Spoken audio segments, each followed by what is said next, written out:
yang kecil bong tengah ho bong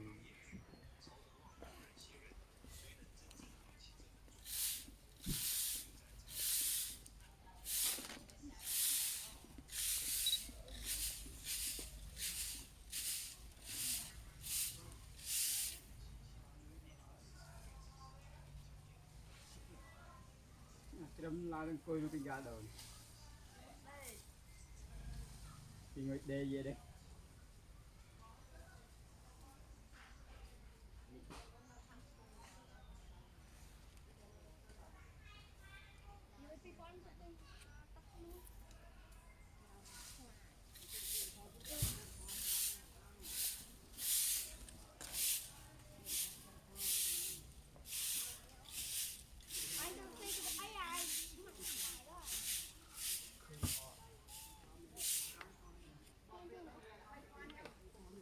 làm rồi nè làm lại non kia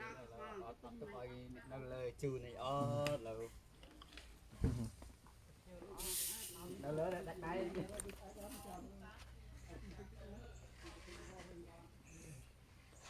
bỏ nữa bỏ được bỏ bôi bôi ôi nó trái quay rồi nhà tôi anh ông phải khai chê em thưa anh tay bỏ ông lắm đấy